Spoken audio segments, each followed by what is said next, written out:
Olá, aqui quem está falando é o professor Rivanildo e vamos retomar as aulas de matemática através de videoaulas. Nesse primeiro momento, vamos falar a respeito de alguns conteúdos que foram vistos nas primeiras semanas de aula.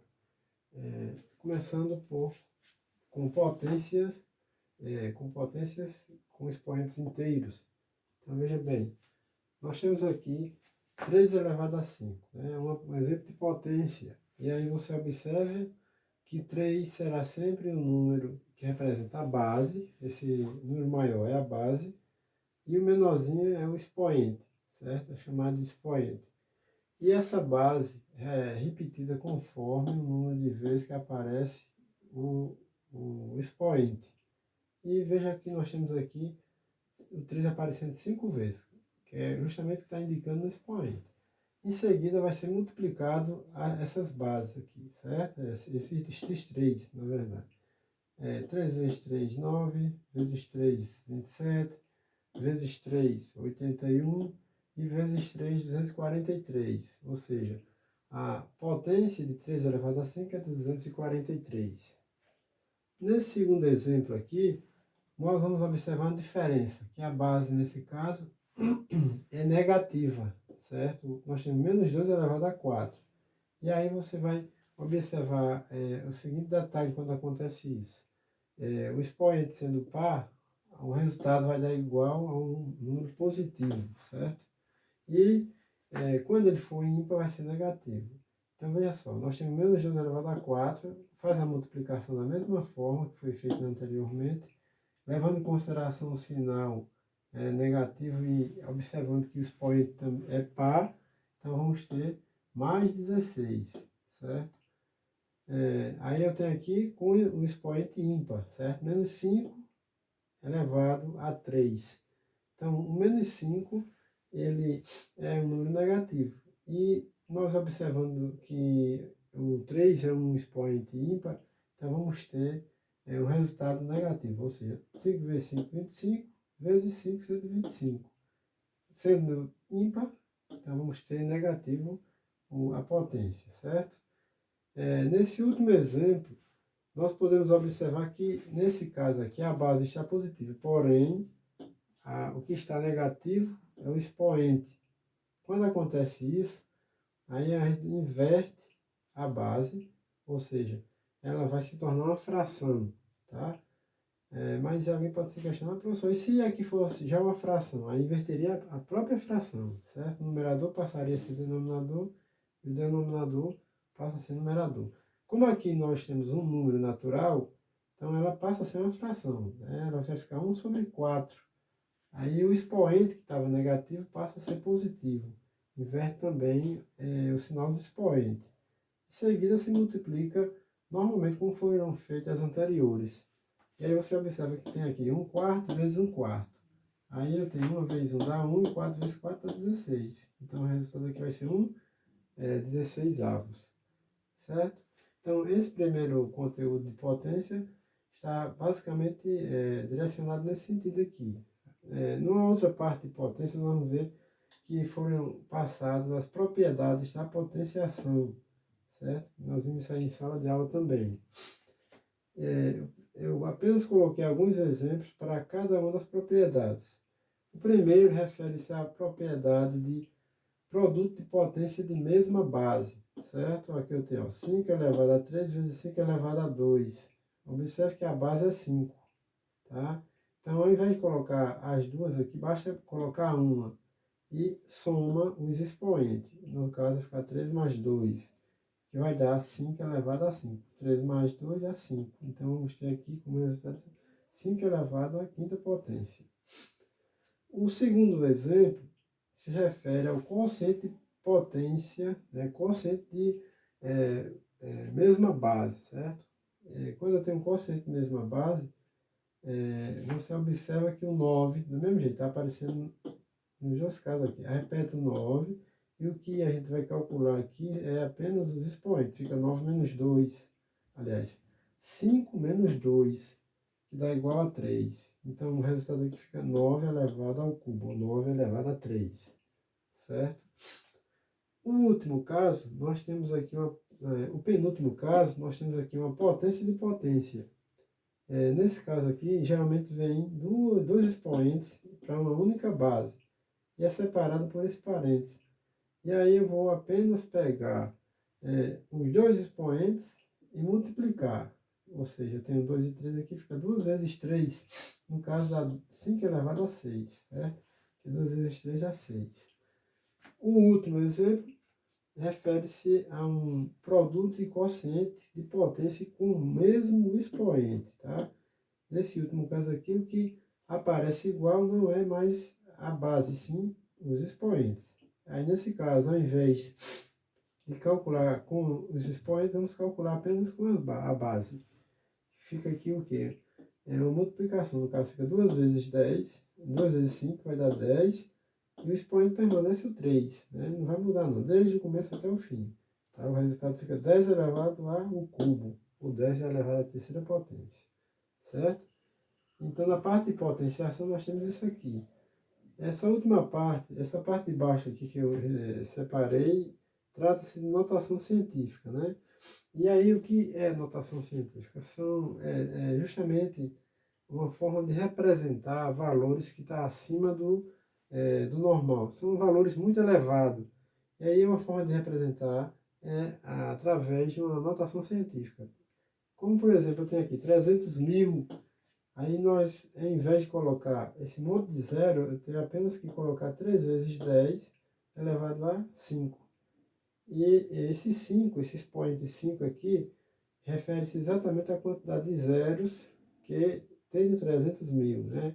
Ou a quantidade de casas decimais que foram retiradas do lado 3 e são representadas por esse expoente na potência de base 10. Tá? É importante também lembrar que quando vai se representar um número através de notação científica, é interessante levar em consideração que esse número tem que ser um número menor que 10, ou seja, então ele tem que ter um valor no máximo de 9, certo? Como acontece aqui, ó, nesse outro exemplo, eu tenho aqui 4 bilhões 550 milhões. Então, como é que se representa isso em forma de notação científica? 4,55. Isso significa dizer que apenas aqui vai ser colocado o 4 uma parte inteira, tá? Aí, o que está após a vírgula está sendo indicado pelo expoente que acompanha esse 10 aqui, certo? Então, fica 4,55 vezes 10 elevado a 9. Então, isso aqui é notação científica, tá? Isso aí representa uma maneira de simplificar alguns valores que são extremamente altos, elevados, seja maior que zero ou menor que zero, tá? Passando para esse lado aqui, eu separei a parte de radiciação. E, no caso, a radiciação, ela pode ser uma raiz quadrada, uma raiz cúbica, uma raiz quarta. E aí eu tenho aqui uma raiz cúbica, tá? Nesse caso aqui, nós podemos identificar os elementos dela da seguinte forma. O V representa o radical. O 3, que está aqui circulado, é o índice, né? É o tipo de raiz que nós vamos observar aqui. E o 216 é chamado de radicando. E é esse aqui que a gente vai procurar o resultado da raiz, tá? Então, qual é a raiz cúbica de 216? É 6. Por que é 6? Porque o 6 sendo multiplicado por ele 3 vezes, ou seja, 6 vezes 6 vezes 6, está igual a 216. E aqui ao lado vocês podem observar que eu tenho uma potência, tá? Que vai dar, né, o 216 também, ou seja, o 6, que é o resultado aqui, quando eu elevar ao cubo, né, eu elevar 3, ele vai ser igual a 216.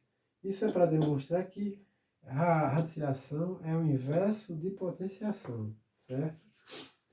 Então, logo após isso aí, nós também trabalhamos transformações geométricas, tá? E elas se dividem em 3 tipos, tá? Reflexão, rotação e translação. Fiz algumas figuras aqui para representar cada um desses tipos das transformações geométricas. O primeiro deles, essas duas setas aqui, tá? Representa a reflexão. pode observar que nós temos a seta original e a outra, que é a cópia, está apontando ao contrário. Então, quando acontece isso, figuras opostas, eu tenho uma reflexão. Na rotação, eu vou ter uma figura que vai ser repetida várias vezes e dá um formato de circunferência. Toda vez que tiver nesse formato é chamado de rotação. E o último, que é a translação, tem como exemplo essas outras duas setas aqui, que está apontando uma mesma direção.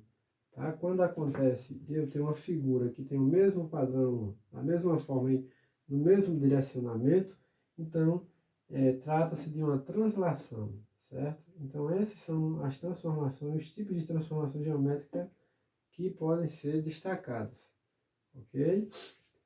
Mais adiante, foi trabalhar também a porcentagem, e a porcentagem, eu trago aqui um exemplo para mostrar para vocês 3 formas de calcular uma porcentagem, certo?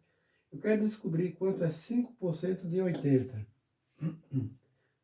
Uma das formas, a primeira forma que eu posso destacar aqui é a seguinte: esse 5% ele pode ser transformado em um número decimal, como está aqui, olha, 0,5, multiplicado pelo o valor que está lá no problema, na questão.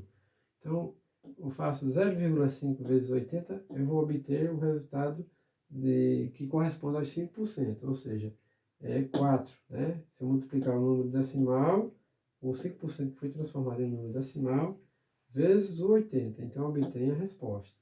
Uma segunda forma de trabalhar isso é utilizando a regra de 3 simples. Tá?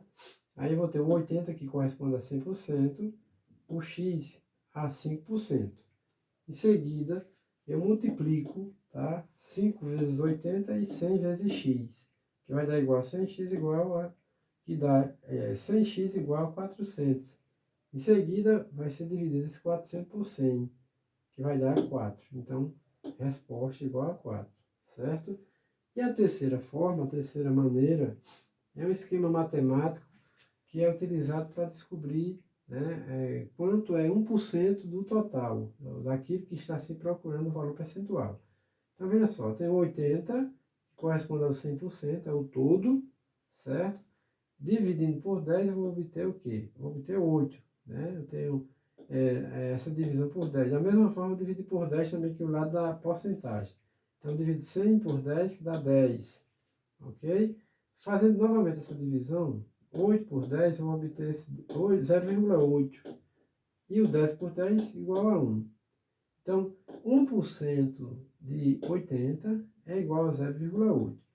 Descobrindo quanto é 1% de 80, eu posso descobrir qualquer outro valor percentual que eu quiser. Então, nesse caso, como eu quero descobrir quanto é 5%, basta multiplicar o 5 vezes 0,8, tá? Que vai dar igual a 4.